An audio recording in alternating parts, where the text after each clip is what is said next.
Hey there, James Michael Sama with sexyconfidence.com, where we help the 21st century woman create a love life that she absolutely loves. Now this week we're going to get a little more serious and talk about 8 signs of a toxic relationship. This is important, so stay tuned.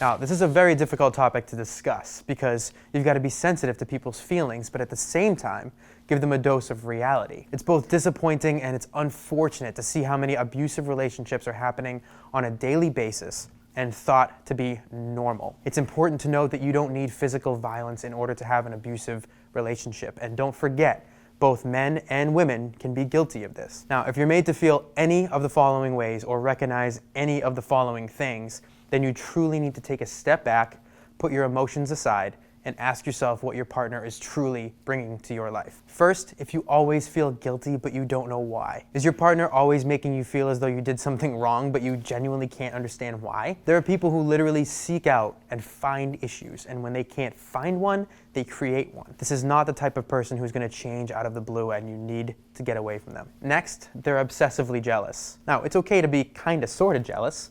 Jealous in a way says, I care about you. But jealous in the way that says, I don't want you talking to another guy or a girl, definitely not hanging out with them, and in fact, take their contact information out of your phone, is a red flag of someone who is illogically jealous and who will slowly whittle away your social life down to nothing unless it includes them. Run.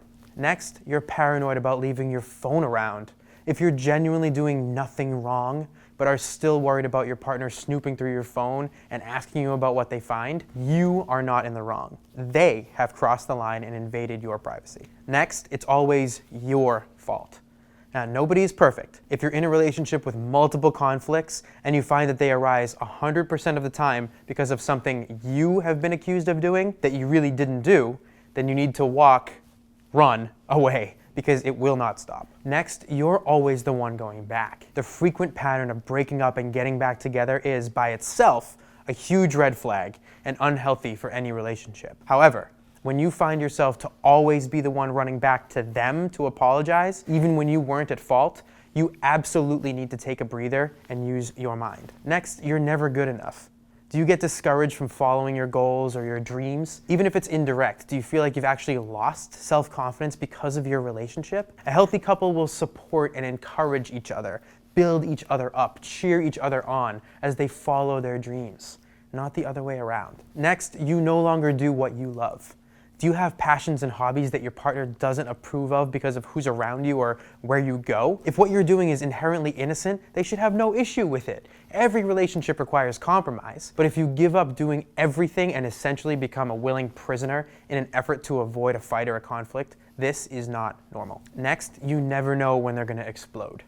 Are you always walking on eggshells because you don't know when your partner's next insecurity will arise in the form of some sort of accusation? This is no way to live, and you deserve better. This is not what a healthy relationship looks like. Now, there are obviously thousands of more signs that can be seen as red flags to a negative relationship, but I find that some of these are typically passed off as normal, and people don't realize that they're being mentally or emotionally abused. So please, please, please, have the respect for yourself to walk away from any situation that's like this. Now, it's going to be hard, and you may be afraid to confront your partner about your feelings, which by itself is another red flag, but you will thank yourself in the long run. So now that we've talked about these 8 signs and a little bit of more serious topic, let's make this empowering and tell me, how have you walked away from a bad situation before? And don't forget, click right here to subscribe to my email list where you'll get videos like this one in your inbox every single week. Thank you for watching, and we'll see you next week.